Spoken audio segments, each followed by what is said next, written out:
Hola, muy buenos días para todos. Muy buenos días, profe. ¿Cómo amaneció? Ani, buenos días, bien, Buenos ustedes. días, profesora. Alfonso, Hola, buenos días. profe. Bueno, Buenos Benita, días, profe, buenos días. Daniel, Hugo, muy buenos días a todos. Bueno, vamos por favor a esperar unos 3 minuticos más para dar inicio a la sesión de hoy. A ver si tenemos más quórum.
Bueno, ya son las 9:05. Vamos entonces a comenzar la clase. Muy buenos días para quienes acaban de llegar. Bienvenidos todos a esta sesión que inicia para el tercer corte. Ya pues realmente estamos a un mes exactamente hoy de terminar nuestro ciclo académico, entonces metámosle toda la energía, hagámosle con todo el ánimo para que logremos satisfactoriamente culminar el semestre. Bueno, en esta tercera fase de la materia vamos a revisar los siguientes temas. Vamos a terminar de ver hoy el contexto global, digamos que las generalidades del contexto global. Habíamos hablado sobre quiénes eran los actores del sistema, la estructura, las dinámicas, las capacidades, sobre todo de los estados. Posteriormente hablamos sobre globalización, que es pues todo este proceso de integración en el que nos encontramos en este momento. Y ahora vamos a hablar sobre el neoliberalismo, que digamos ha sido el modelo económico que ha cooptado a la globalización. Y pues desafortunadamente es por este modelo que se ha cuestionado tanto el proceso globalizador. Y para ello quiero iniciar con una actividad. Quiero saber ustedes qué saben de globalización, pero para poder saber ustedes qué conocimientos tienen sobre la globalización o qué creen que es la globalización, les voy a pedir el favor que en 5 minutos busquemos una noticia que ustedes consideren se relaciona con el neoliberalismo, perdón, estoy hablando de globalización, con el neoliberalismo. ¿Listo? Quiero saber ustedes qué saben o si no saben qué creen que es el neoliberalismo. Pero quiero que lo hagamos buscando una noticia que ustedes consideren se relaciona con el neoliberalismo. 5 minutos, por favor, son las 9:08.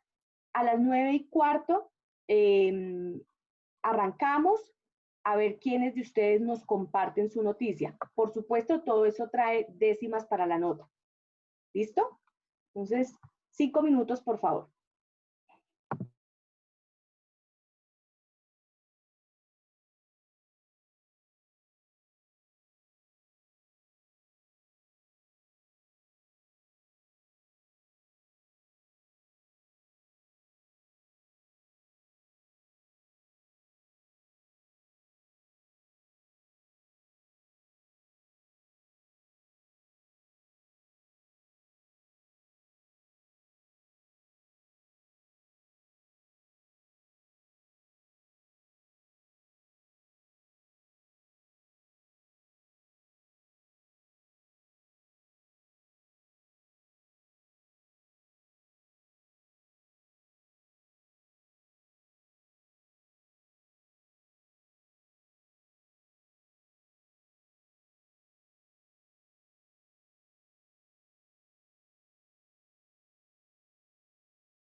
Bueno, muy bien, ya son las 9:15. Por favor, levanten la mano quienes nos quieran compartir su noticia relacionada con neoliberalismo.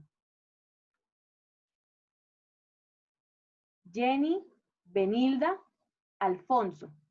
Perfecto, entonces vamos con Jenny. Buenos días, Jenny, y te escuchamos. Doctora, muy buenos días, ¿cómo está? Bien, ¿y tú? Bien, gracias a Dios. De antemano les pido disculpas si llegan a escuchar mis perritos, pero es que están intensos, entonces pues en cualquier momento me atacan. Tranquila. Entonces, doctora, primero que todo, sí me había surgido la noticia de que es neoliberalismo, porque son palabras que uno escucha, pero que en ocasiones pasa por alto por su mismo componente, porque uno dice neoliberalismo es el neoliberalismo y fin, ¿sí? Uno lo puede como deducir de esa forma. Pero pues más allá de eso, antes de la noticia, pues yo encontré, digamos, un concepto que habla que el neoliberalismo se enfoca más que todo en la propuesta del Estado, en su deber para cumplir únicamente las funciones fundamentales como organismo regente en la organización de la sociedad, y se opone a su intervención en el funcionamiento de la economía para así mantener a raya las regulaciones de impuestos al comercio y finanzas. Entonces ya una vez uno contextualizado, ya como que, digamos, se dan más luces de lo que puede ser al respecto. Después de ese significado, entonces sí me llamó la atención la particular noticia de este fin de semana de nosotros como América Latina, ¿sí? Me permite, que fue la votación que hubo ayer, antes de ayer en Chile, y la noticia titula: Ayer en Chile comenzó a acabarse el sepulcro del neoliberalismo en nuestra América, ¿sí? Okay. Entonces, la noticia data dice: ayer, 25 de octubre, el pueblo chileno aplastó incontestablemente los planes del fascismo golpista chileno, digitado desde Washington, de eternizar la herencia maldita de Pinochet. Con casi el 80% de votos en el plebiscito, la condena a muerte de la herencia neoliberal del tirano impuesta a sangre y fuego para super explotar salvajemente el pueblo chileno es segura e inapelable. Una nueva y auténtica constitución abrirá una nueva ola, como lo señaló Álvaro García Linera, de avances populares que gradual pero ineluctablemente enterrarán para siempre el neoliberalismo en América Latina. La crisis capitalista ante una pandemia que desnudó las desigualdades innecesarias y violentas, la inaceptable negociación de la salud, la educación y aún de la vida para grandes sectores que han llevado han llevado al mismísimo Fondo Monetario Internacional a pedir aumento de los impuestos a los ricos, la creciente derrota aplastante del golpismo también en Bolivia, son solo algunos de los signos inequívocos que auguran este cambio de época y que esta época de cambios en la que ya estamos enrumbados, Cada vez es más nítida la inseparable relación de la derecha con la superexplotación de los pueblos, con el golpismo antidemocrático y con el servilismo antisoberano e indigno a los intereses fascistas y colonistas norteamericanos. Cada vez son más inútiles y patéticos los alariados de la derecha bruta y achorada, dice, pues son términos de ellos, que intenta mantener las odiosas desigualdades y exclusiones como si nada estuviera pasando, sonando todas las alarmas contra el supuesto populismo ante una población que ya sabe y ya ve su lujo escandaloso, sus privilegios violentos y su egoísmo inhumano. Ayer finalmente, tras 47 años de combate, el presidente Salvador Allende, su puñado de jóvenes armados de decoro y ametralladoras y el pueblo chileno vencieron a las hordas de cobardes de Pinochet y la Casa Blanca, sus tanques, sus aviones, sus campañas de mentiras y sus hipócritas bien presentados ayer. Resucitó la democracia en Chile y la justicia comenzó a acabar el sepulcro inevitable del neoliberalismo. Dice, celebramos juntos y queremos patria junta. Entonces, esto es un artículo que se llama Piensa Chile, es un diario de allá y lo escribe Pueblos en Lucha. Muy bien, Jenny, muy bien, así es. Chile va a asistir a una nueva constitución y lo otro es cuando señalas que el neoliberalismo propugna por una menor intervención del Estado en los asuntos económicos, sobre todo, así es. Y de hecho, esta es una premisa que vamos a ver en la clase de hoy. Muy bien, Jenny, muchas gracias. Vamos ahora con Benilda. Buenos días, profe. Buenos Hola, días, Benilda, compañero. buenos días. Bueno, pues yo escogí la noticia, en mi modo de ver, se relaciona un poco con el neoliberalismo. Bueno, esta es una noticia tomada de el periódico Ámbito Jurídico del día de hoy. ABC del proyecto de ley unificado de lucha, buenos días, contra la corrupción, creando por la vicepresidencia. Bueno, entonces inicio diciendo, son tres pilares serán la base del proyecto, los cuales serán prevención, sanción y fortalecimiento institucional, que se irían desarrollando por medio de 12 capítulos. En coordinación con la Secretaría de Transparencia, la Vicepresidencia de la República dio a conocer detalles sobre el proyecto de ley unificado de lucha contra la corrupción, con el que se busca principalmente entregar herramientas para prevenir actos de corrupción. Con la participación de 25 entidades, cada una aportó la solución de sus competencias y conocimientos directos sobre los temas que requieren una regulación urgente. El proyecto trae nuevas herramientas que permiten realizar mejores investigaciones y capturar a los delincuentes, explicó el documento. 3 pilares serán la base para el proyecto, los cuales serán prevención, sanción, fortalecimiento institucional, que se irán desarrollando por medio de 12 capítulos y 91 artículos. Algunos de los temas a tratar, según se evidencia en el documento, son responsabilidad de las personas jurídicas, fortalecimiento de extinción de dominios, sistemas de intercambio de información, articulación y colaboración para la lucha contra la corrupción, pedagogía para la promoción contra la corrupción, entre otros. La vicepresidencia afirmó que esto contribuirá a que se conocerá quiénes son las personas naturales que manejan los hilos de los entrados societarios corruptos. El ciudadano podrá ser resarcido por los actos de corrupción y los dineros públicos serán reintegrados. Uno de los puntos que han preocupado es la protección de las personas que denuncian un hecho ilegal, pero esto en el documento se explica que esta protección, como se estipula en el proyecto de ley, será en el ámbito físico y laboral, así como la protección de la identidad para las personas que entregan información relacionada con delitos.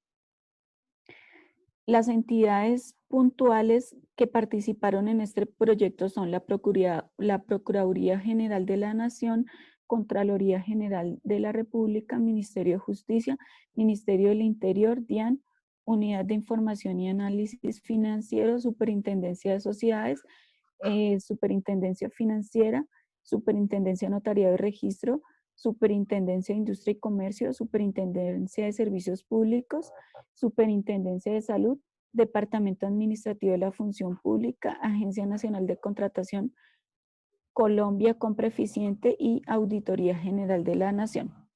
Los grandes temas que trata este proyecto son medidas de protección para los quejosos denunciantes que informen actos de corrupción, responsabilidad de las personas jurídicas, fortalecimiento de la extinción de dominio, beneficiario final, sistema de intercambio de información, articulación y colaboración para la lucha contra la corrupción, pedagogía para la promoción de la transparencia y lucha contra la corrupción, fortalecimiento administrativo para la lucha en contra de la corrupción, fortalecimiento de la transparencia en el proceso de elección de personeros y en el desarrollo de su gestión. Disposiciones en materia de daño y de reparación de los afectados por actos de corrupción, ajustes de la acción de repetición contenida en la Ley 678 del 2001, ajustes del régimen disciplinario para combatir la corrupción y disposiciones en materia contractual. Bueno, profe, yo lo relacioné de esta manera porque, como nos damos cuenta, siempre pues el neoliberalismo trata de separar un poco el Estado de ciertos sectores, ¿sí? Pero acá entonces ya nos damos cuenta que los mismos órganos del sistema están cansados, o bueno, tanto las entidades que yo leí.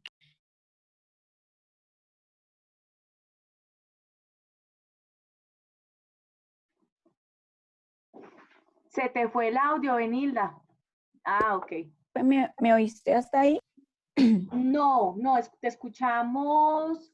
Aló, profe. Te escuchamos algo sobre el agotamiento del Estado, pero no, hasta ahí te escuchamos. Profe. Sí, ¿me escuchan?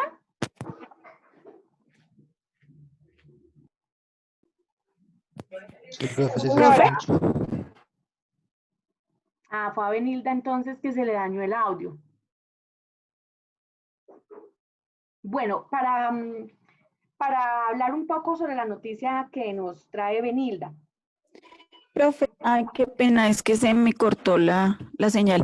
Entonces yo le venía relacionando el tema de en cierta medida cómo algunas organizaciones del Estado como tal se unen para cambiar un poco cómo funcionan los sistemas. ¿Por qué? Porque están cansados, o ya no solamente el pueblo se da cuenta de la corrupción en la que estamos, sino que ellos también quieren intervenir mediante una ley o una propuesta de ley que lleve a un cambio de toda la corrupción que siempre se ha venido manejando. Pues yo lo relaciono. Gracias, Benilda. Bueno, digamos que la noticia que traes tiene que ver indirectamente con el neoliberalismo.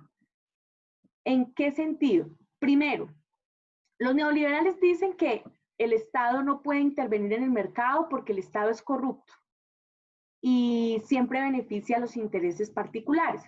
Entonces, digamos que este proyecto de ley de lucha contra la corrupción, que no lo conozco a profundidad, podría ser un argumento para en contra de los neoliberales para decirles que efectivamente el Estado trata de ser transparente, ¿no? Digámoslo de esa manera, ¿qué te digo yo? Desprevenida. Pero bueno, Más bien el segundo argumento que quiero dar, y me parece que tiene una relación más directa con el neoliberalismo, es el que el Estado, el que se haga necesario, que se deje ver que es necesario, que el Estado sí debe intervenir en el mercado, y precisamente es en la contratación donde el Estado debe poner mayor énfasis en la intervención. Es decir, uno no puede dejar que la contratación de bienes y servicios se haga al vaivén del mercado, como lo pretenden los neoliberales, porque efectivamente en los actores privados hay corrupción porque hay ánimo de lucro. Y este proyecto de ley apunta sobre todo a trabajar en esos temas de contratación pública, de regular mucho más el tema de la contratación pública, porque ahí es donde se presenta el principal foco de corrupción. De ahí que, por ejemplo, en las entidades que te alcanzo a escuchar, se haya involucrado a Colombia Compra Eficiente, que es una de las entidades que se encarga precisamente de monitorear y salvaguardar la contratación pública. Bueno, muy bien, Benilda, muchas gracias. Y vamos con Alfonso. Bueno, buenos días. Muchas gracias. Bueno, mi noticia es la siguiente. Esa es sacada del tiempo. Dice así: en todo el mundo se abusa mucho del término neoliberal y más en América Latina en general. De acuerdo con definición del profesor Danny Rodríguez de la Universidad de Harvard, el neoliberalismo denota una preferencia por los mercados sobre el gobierno, los incentivos económicos sobre normas sociales o culturales y la empresa privada sobre la acción colectiva o comunitaria. Esa es una doctrina del neoliberalismo puro. La pregunta es si el modelo de manejo de la economía que se ha seguido en Colombia desde 1990 es de corte neoliberal. Entonces dice así: bajo la definición de Rodríguez, el modelo podría haber sido neoliberal. La cultura política colombiana de largos años y los desarrollos económicos e institucionales, sin embargo, hicieron imposible llevarlo a la práctica. No es misterio que el tamaño del Estado en los últimos 30 años aumentó de forma considerable en vez de disminuir como lo indicaría la doctrina. Con su expansión se incrementaron también la ineficiencia y la incapacidad para atender las más elementales demandas de la población. Además, la sociedad no ha sido capaz de financiar el monstruo que armó, por lo que el problema fiscal se volvió inmanejable y el Estado vive del endeudamiento. Un Estado grande e ineficiente llama a la corrupción. Tampoco se abrió la economía al comercio internacional como se esperaba del neoliberalismo. La economía es igual, más cerrada en la actualidad de lo que era hace 30 años. La noticia es más larga, pero hasta aquí concluyo porque esto como que es el centro de la discusión. Entonces, realmente a nivel personal, en Colombia no existe el neoliberalismo. Lo que existe es una privatización exagerada de todas las entidades que tenía el Estado para manejar los particulares. Como por ejemplo, la salud. La salud hoy en Colombia, en cumplimiento del neoliberalismo, fue entregada a los privados y es un fracaso total. No hay salud en Colombia. La deuda externa se incrementó más. Acabaron o pretenden acabar con los trabajos cooperativos y todo realmente lo está manejando la empresa privada. ¿Eso qué implicó? Que se tergiversó la doctrina del neoliberalismo y lo que se ve hoy día es como lo mencionaban mis antecesores, es la corrupción, porque en este problema tan descomunal en donde el Estado ha querido acabar o minimizar sus funciones para evitar el gasto público, lo que ha hecho es propiciar que los grandes ricos, los grandes empresarios monopolicen todo el sistema. Volviendo a una noticia de la vez pasada, toda la economía, por ejemplo, del COVID, la manejan un sector pequeño, el sector bancario, y que el dinero realmente no está llegando al pueblo colombiano. Entonces, en conclusión, para mí el neoliberalismo fracasó en Colombia, no hay la tal globalización que se pretendía, el Tratado de Libre Comercio para nosotros es desventajoso, mucha desventaja, nuestros productos no salen bien, no tienen, no tienen un buen equilibrio económico, la balanza económica en ese aspecto de importaciones y exportaciones es ineficiente. Es decir, Colombia está atravesando por una crisis terriblemente económica, social y política y bueno, y de todo. Muchas gracias, profesora. Gracias a ti, Alfonso. Alfonso, pues ya lo vamos a ver, pero en Colombia sí se cumplen ciertas premisas del neoliberalismo. Cuando tú hablas precisamente, y tú mismo lo estabas diciendo, que hay un recorte del gasto público, eso es neoliberalismo. Cuando estamos hablando de privatización de empresas estatales, eso es neoliberalismo. Cuando hay una apertura irresponsable de las economías a los mercados y al capital internacional, eso es neoliberalismo, porque estamos acabando con la industria nacional para darle espacio a los extranjerismos, cuando estamos importando lo que nosotros mismos, cuando importamos lo que nosotros producimos, pues desafortunadamente esa desregulación es lo que se le ha denominado neoliberalismo. Vamos a pasar entonces a verlo. Antes de compartir las diapositivas, pues, y les agradezco mucho a ustedes por las noticias, quiero comentarles lo siguiente. Digamos que entre finales de los años 80 y comienzos de los años 90, prácticamente que en todos los países latinoamericanos se empiezan a adoptar programas de estabilización y de ajuste estructural. Básicamente programas que están liderados por el Fondo Monetario Internacional. Recordemos que el Fondo Monetario Internacional es la principal banca de los países latinoamericanos y con la cual por ende nos encontramos por generaciones endeudados. Esos programas de estabilización y de ajuste estructural, digamos que estaban basados en una serie de reformas económicas y políticas que son precisamente las que caracterizan al modelo neoliberal. ¿En qué consisten esas reformas? En una apertura, en primer lugar, en una apertura completa de las economías a los mercados y al capital internacional, en una privatización de las empresas estatales y en establecer un clima muchísimo más propicio para la inversión extranjera. Este tema, o este calificativo más bien de neoliberal, lo han estudiado muchos autores. Muchos autores que son, digamos, muy liberales en su forma de pensar. Y alrededor entonces del neoliberalismo se han constituido una serie pues de escuelas de pensamiento. Todas coinciden en lo mismo.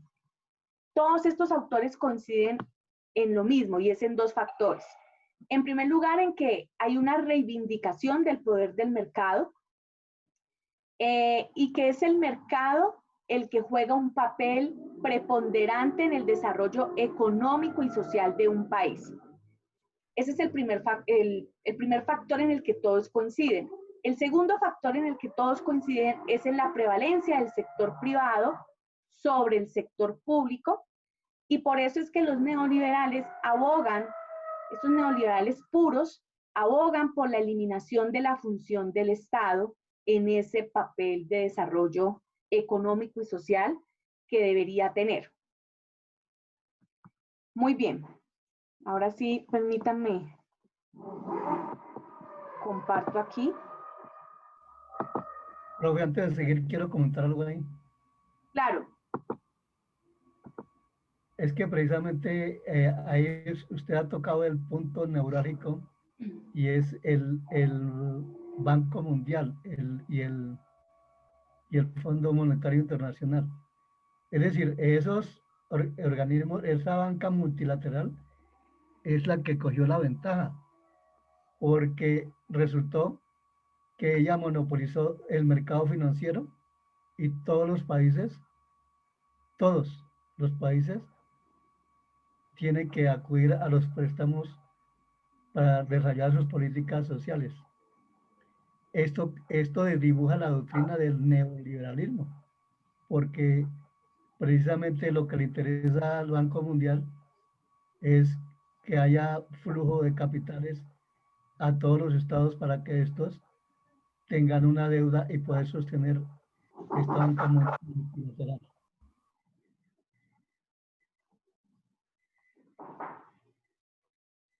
Se te fue el audio, Alfonso. Ya, pero ya, no quería comentar solo eso porque acabo de ver su diapositiva y estoy ansioso por ver la teoría suya. Perfecto. Sí, están viendo entonces toda la diapositiva. Las diapositivas, perdón. Sí, señora. Muy bien. Si la están viendo, es que no sé, me sale negro acá. Sí, profe, sí la estamos Yo viendo. la veo clarita, muy bien. Escuela de Pensamiento, Escuela de Chicago, Okay. todo bien. Entonces, No digamos sé si los que, demás, no sé. sí, si la estás viendo tú, la están viendo los demás. Perfecto. Entonces, digamos que hay unas fuentes principales del pensamiento neoliberal, como son, por ejemplo, la Escuela de Chicago, el monetarismo de la Escuela de Chicago, cuyo principal representante es Milton Friedman. Está también la teoría de la elección pública, formulada por James Buchanan y Robert Tollinson, siempre se me dificulta. La Escuela de Austria, representada por Friedrich Hayek y Ludwig von Mises, y los llamados minimalistas o libertarios, que son los defensores precisamente de la reducción del papel del Estado a su mínima expresión y que están representados por Robert Nozick. Y también hay como una escuela de pensamiento también llamada los anarcolibertarios, representados precisamente por Murray Rothbard y David Friedman. Y estos anarcolibertarios, que viene la palabra anarquía, propugnan precisamente por el desmantelamiento completo del Estado y la intervención total del mercado. Entonces, digamos que esos autores se constituyeron en la nueva derecha del... Si están viendo las diapositivas, ahora me dice que está en pausa. Es que yo no sé qué pasa. Sí, señora. Ok. Entonces resulta que todos estos autores constituyen lo que se ha llamado o lo que se conoce en el mundo académico como la nueva derecha. Y básicamente ellos concluyen que las políticas fundamentales que se deben desprender de las premisas neoliberales son precisamente toda la desregulación estatal de la actividad económica, como lo había dicho arriba, la privatización de las compañías estatales, el recorte del gasto social y la liberalización de los precios del mercado y el control de los salarios para precisamente no obstruir, digamos, el mercado. Y entonces muchos estudiosos, a partir de todas estas conclusiones fundamentales sobre las premisas neoliberales, digamos que han establecido 4 principios teóricos que guían el neoliberalismo. Y los vamos a ver a continuación, pero se los voy a mencionar. El papel positivo de la desigualdad, la eliminación de la función económica y social del Estado, la operación del mercado o lo que se ha llamado la deificación del mercado, y por último, la validación del subjetivismo como criterio de verdad. Entonces, vamos a ver en qué consisten cada una de ellas. Entonces, en primer lugar, el papel positivo de la desigualdad. Aquí es muy importante John Locke y Stuart Mill, quienes dicen que hay una preeminencia del individuo sobre lo social. Milton Friedman afirma que la única igualdad que debe existir es frente a la ley y que definitivamente la desigualdad es el resultado ineludible de la preservación de la libertad individual. ¿Por qué? Porque cada quien hace un uso distinto de su libertad individual. Cada quien, dicen estos autores, aprovechan mejor las oportunidades que otros. De tal manera que el que quiere ser desigual, dicen los neoliberales, es porque lo quiere ser y no porque haya aprovechado el momento. De hecho, von Mises dice también que la desigualdad es necesaria y es necesaria para el crecimiento económico. ¿Por qué? Porque quienes logran surgir como nueva clase empresarial se constituye indiscutiblemente en los nuevos ricos, que son los que van a, digamos, a dar el punto de entrada al progreso económico de un país. Los neoliberales dicen que si en un país se acaba la plutocracia, pues se acaba también el control político al Estado, y que digamos que ellos también se constituyen en ese contrapeso a la clase política del país. También hablan de que la desigualdad en la riqueza y en el ingreso incentiva al individuo para que obtenga lo mejor de sus habilidades y de sus oportunidades.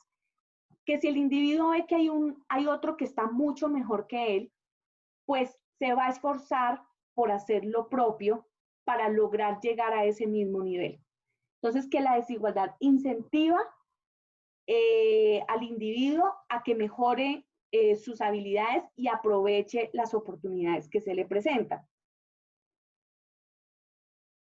Básicamente, en eso consiste el papel positivo de la desigualdad. Hayek inclusive dice que no existe justicia social, que a mí no me tiene por qué costar, es decir, que si el derecho de otro me tiene que costar a mí, deja de ser derecho. Que yo no tengo por qué financiarle la educación a nadie, no tengo por qué financiarle la salud a nadie, sencillamente que cada quien si quiere tener sus derechos, pues debe esforzarse por conseguirlos. Y que uno mismo se encarga de eso porque es el mercado y no el Estado quien debe repartir esos bienes y servicios en la sociedad, y que el mercado es tan perfecto, que lo vamos a ver más adelante, que lo hace a quien mejor se ha esforzado. Los neoliberales entonces concluyen que la desigualdad es producto de una escogencia personal, decidimos ser desiguales, y que la pobreza y el desempleo dependen de actitudes personales, dependen de actitudes culturales y dependen de actitudes psicológicas. A eso se refiere este primer principio. El segundo principio, como lo habían dicho ustedes ahora, alguien lo dijo en la noticia, o cuando revisó la definición, es precisamente la eliminación de la función social del Estado y por ende la oposición a que el Estado redistribuya la riqueza. Para los neoliberales, el Estado solamente debe ser guardián. El Estado debe ser ese policía que proteja la vida de los individuos y las propiedades, Inclusive Milton Friedman dice que el Estado, el único papel que debe jugar es el de determinar las reglas de juego y de tratar de saldar los intereses de conflicto cuando se presenten esos conflictos, y hacer cumplir la ley. Entonces, es decir, el Estado es un Estado mínimo, un Estado que solamente brinda seguridad para salvaguardar la vida de las personas, para salvaguardar los bienes de las personas y para tratar de impartir justicia para que todos los actores económicos puedan jugar bajo una estabilidad jurídica y se puedan resolver los conflictos pues tramitándose por la ley. Y Nozick, Robert Nozick, dice inclusive, y aquí lo había puesto, que el Estado, cuando un Estado, mejor dicho, se vuelve más grande, se vuelve tan intervencionista, termina violando los derechos de la gente. Los neoliberales dicen que el Estado definitivamente es corrupto por naturaleza, que siempre está sirviendo a unos intereses privados o a unos intereses de grupo, siempre están legislando en favor de unos intereses y que por ende entonces la política se volvió un escenario en el que esos intereses privados compiten por persuadir a aquellos que tienen el ejercicio del poder político para que legislen a su favor. Y que en ese orden de ideas pues no hay una distribución equitativa, ni siquiera equitativa, no hay una distribución justa dentro del término de ellos justo de los bienes y servicios. Y que por eso hay que reducir el tamaño y el papel del Estado y que si, en la medida en que se reduzca el Estado, es una forma de servirle al interés general, para que no se reflejen entonces acciones que obedezcan a intereses particulares. El otro principio se llama la deificación del mercado. Y básicamente aquí, para ellos, el mercado es como el Dios. Cuando uno habla de deificación, está hablando casi que de un endiosamiento del mercado. Lo que ellos dicen es que el mercado es un sistema de información absolutamente perfecto, que no tiene precedentes, que no tiene comparación, y que el mercado, sin engaño alguno, es el que establece los precios de los bienes y los servicios, que el mercado, sin engaño alguno, es el que establece justamente los salarios que se deben ganar los trabajadores y los beneficios. Y que pues no se necesita otro sistema más que la mano invisible de la que hablaban, ay, se me olvidó el nombre de este economista. Si alguien me lo recuerda, por favor. Bueno, ya me acordaré. Adam Smith. Adam Smith, ajá. Entonces, lo que dicen los neoliberales es que en el mercado ganamos de acuerdo a lo que valemos. Que definitivamente lo que valemos está debidamente supeditado a lo que hayamos nosotros invertido en nosotros mismos. Y que los pobres son pobres porque no han invertido en su propia capacitación, en su propia formación. De ahí que el mercado permita que cada uno gane lo que merezca ganar, porque pues eso está supeditado a la inversión que cada quien haya hecho en sí mismo, sobre todo en capacitación.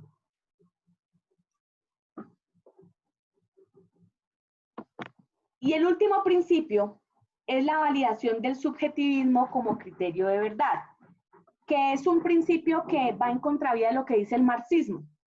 El marxismo en la teoría del valor dice que un bien cuesta lo que un bien debe costar de acuerdo a la fuerza de trabajo que se le imprimió a ese bien para hacerlo. Los neoliberales dicen que no.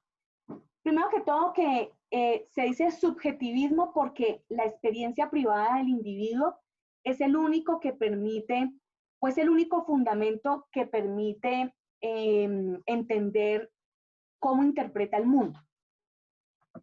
Y entonces que el valor de los bienes no depende de la fuerza de trabajo que tenga ese bien, sino que depende de la necesidad del individuo.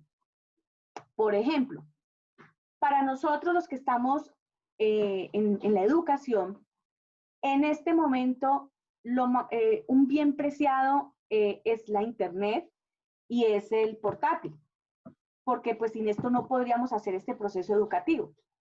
Pero para una persona que se dedique, no sé, a una función de mantenimiento de la seguridad de un conjunto residencial o de la ciudad, al policía, pues no le va a ser, no es tan necesario o no es tan primordial tener un portátil o tener un computador porque su oficio no depende de este bien.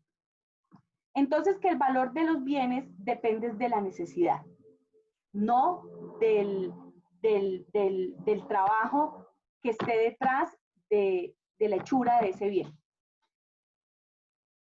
Por eso, para los neoliberales, el valor de los bienes y de los servicios no se puede calcular de forma objetiva, como sí lo dice claramente el marxismo. Porque, vuelvo y repito, depende de las necesidades de los individuos. Entonces, digamos que esas han sido como las 4 premisas fundamentales del neoliberalismo. Y yo quiero aquí complementarlo con una entrevista que le hicieron a Joseph Stiglitz en Cartagena, precisamente en la cual él explica por qué el modelo neoliberal ha fracasado. Entonces, Joseph Stiglitz, quiero contarles, fue Premio Nobel de Economía. Él conoce la médula espinal del neoliberalismo porque fue presidente del Fondo Monetario Internacional.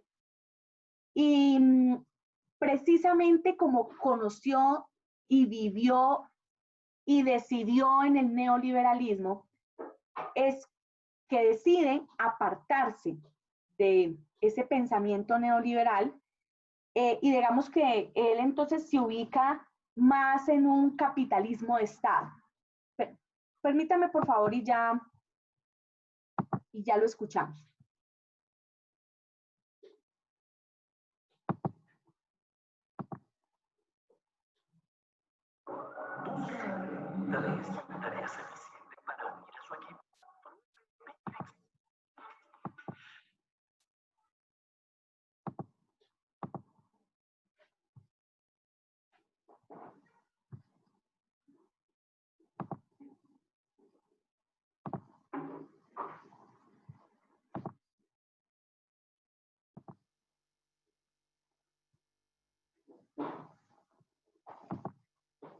Bienvenidos a la entrevista de France 24, esta vez desde la ciudad de Cartagena, Colombia, y en el marco del High Festival nos acompaña en esta oportunidad el Premio Nobel de Economía 2001. Estamos hablando de uno de los economistas más reconocidos a nivel mundial y también un fuerte crítico del capitalismo, del neoliberalismo y por sobre todo de las desigualdades económicas. Joseph Stiglitz, muchas gracias por acompañarnos en la entrevista de France 24. Me alegra estar aquí. Well, let's begin in Latin America. Empecemos con América Latina. El año pasado, en 2019, en muchos países hubo protestas,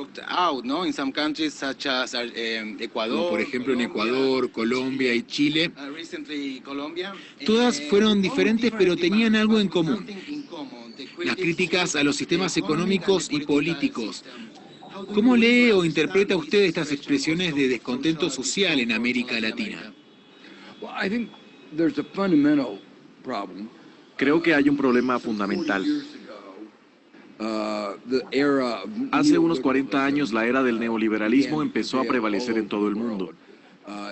Se creía que los mercados libres llevarían a un mayor crecimiento,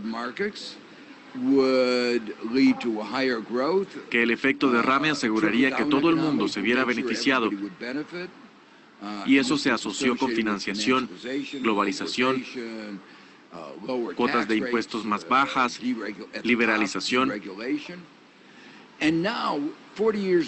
Y ahora, 40 años después, podemos decir que este experimento resultó ser un fracaso abismal, y las personas lo saben. Al principio era posible decir, no le hemos dado suficiente tiempo al experimento. 2 años, 5 años, 10 años, 40 años es mucho tiempo. Y las únicas personas que se han visto beneficiadas son las que están en la cima, el 1%. De manera general, el crecimiento es más lento. Hay más inestabilidad, una gran recesión. La esperanza de vida en Estados Unidos ha decaído.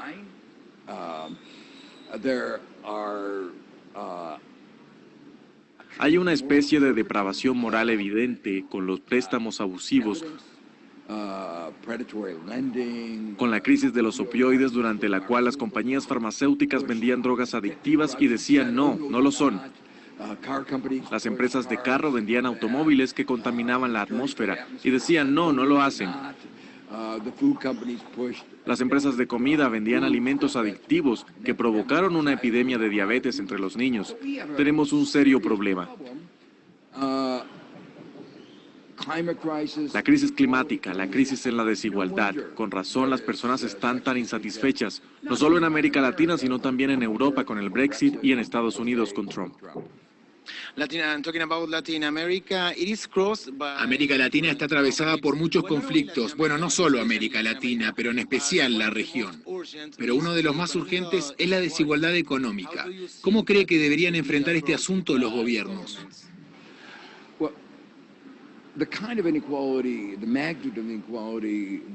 El tipo de desigualdad, la magnitud de la desigualdad que prevalece en América Latina y en la mayor parte del mundo ha ido en aumento durante años y décadas y no es algo que se pueda resolver. No hay una solución mágica. Hay que empezar primero por reescribir las reglas de la economía de mercado, hacerla más competitiva, romper los monopolios, darle a los trabajadores más poder de negociación.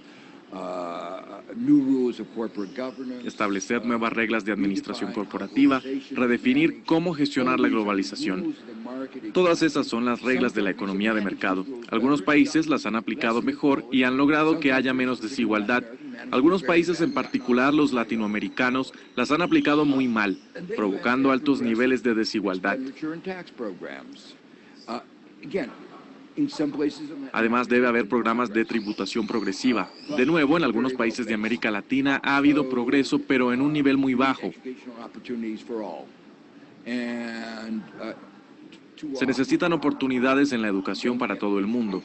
Y con frecuencia, si cada vez se es más pobre, no es posible obtener la educación necesaria para alcanzar las oportunidades que se podrían llegar a tener. América Latina necesita más inversión en infraestructura, en tecnología, en educación. Se necesita más inversión pública. Y ese fue uno de los problemas del fundamentalismo económico. Reducía los niveles de inversión del sector público y es necesario redistribuir más. Mejores sistemas de protección social. Let's keep in one moment in Latin America and let's go to Argentina. Sigamos un momento en América Latina y hablemos sobre Argentina. El país terminó el año pasado en una de sus peores crisis. Es el país más endeudado de la región. Ahora, con Alberto Fernández como presidente y Martín Guzmán como ministro de Economía, alguien a quien usted conoce bien. De hecho, a usted lo consideran como su mentor en Argentina. ¿Qué piensa sobre esta situación? ¿Por qué cree que Argentina alcanzó esta enorme crisis el año pasado? ¿Y qué pueden hacer ahora Alberto Fernández y Martín Guzmán al respecto? Macri hizo grandes y malas apuestas. Yo pensaba que no iba a resultar. La apuesta era poder pedirle prestado a otros países decenas de millones de dólares, recortar impuestos.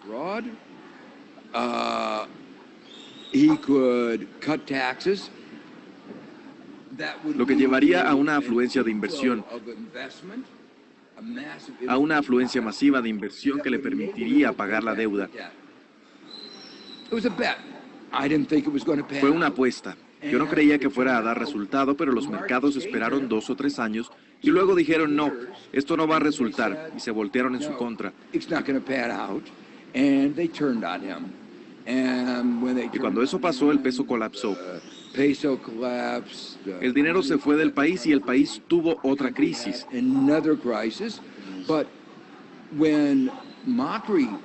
Pero cuando Macri asumió sus funciones, empezó con una gran ventaja. Un nivel muy bajo de deuda. y ahora Fernández asume sus funciones y Macri le está dejando una deuda gigantesca. With a huge level of debt. Now, well, let's change the subject. Cambiemos de tema. Usted cuestiona y desafía el concepto de PIB, el Producto Interno Bruto, como una manera de medir la riqueza de un país. Primero, ¿por qué y qué alternativas pueden existir?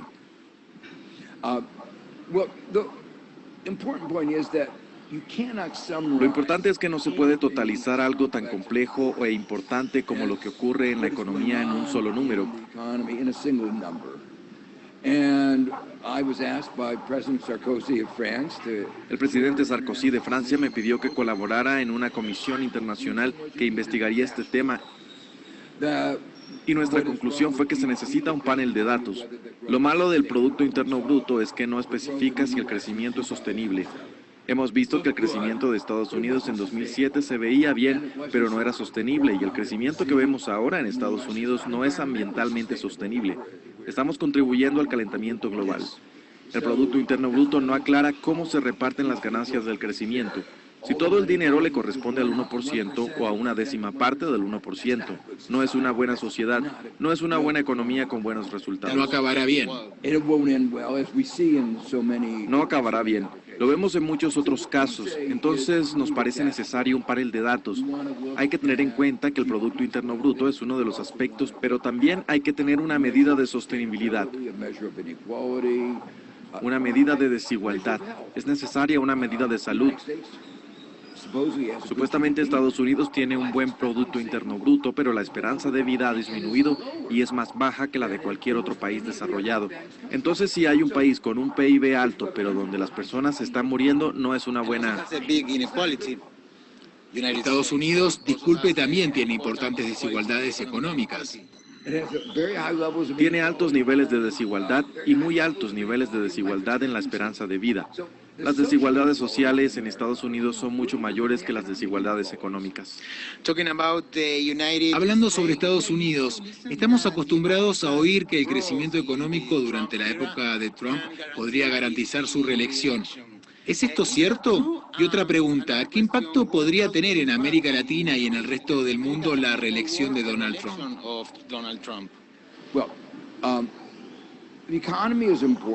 La economía es importante, pero no lo es todo. Las personas no quieren un país que vaya a la guerra. A muchas personas no les gusta la especie de incertidumbre en muchos sentidos que representa la figura de Trump. No les gusta que se socaven las leyes, no les gusta la falta de dignidad en la presidencia.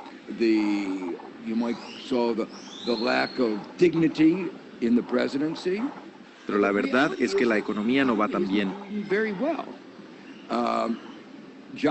La creación de empleos fue más rápida bajo Obama que bajo Trump. El crecimiento fue más rápido bajo Obama que bajo Trump. La esperanza de vida es más baja con Trump que con Obama.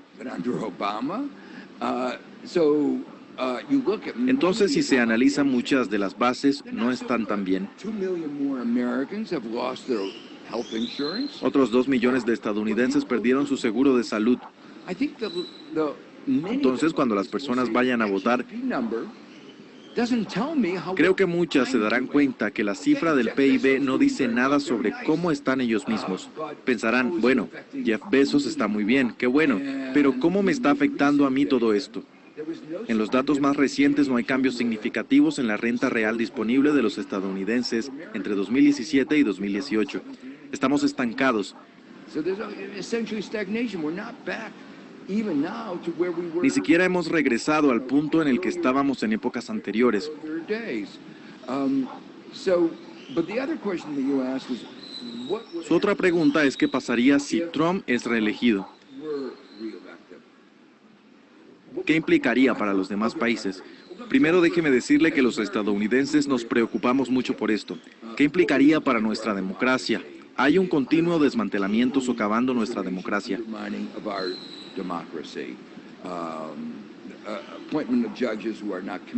Muchos jueces no están comprometidos con los procesos democráticos. Muchos estadounidenses se preocupan por asuntos como las muertes a causa de las armas,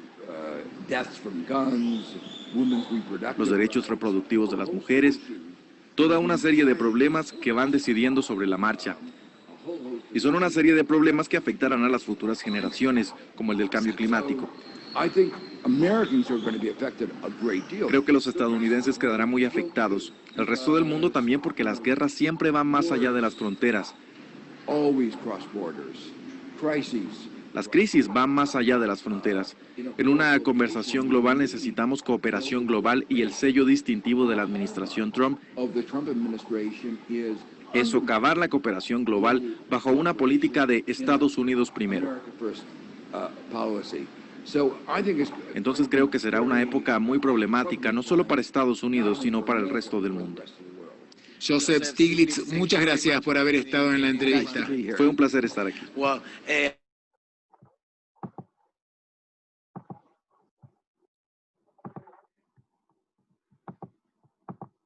Bueno, muchachos, muy bien. Y como última reflexión, la educación es lo único que nos puede igualar. Inclusive, solamente con la educación es la única forma de mejorar lo que venía atrás. No sé si tengan alguna pregunta antes de terminar la sesión.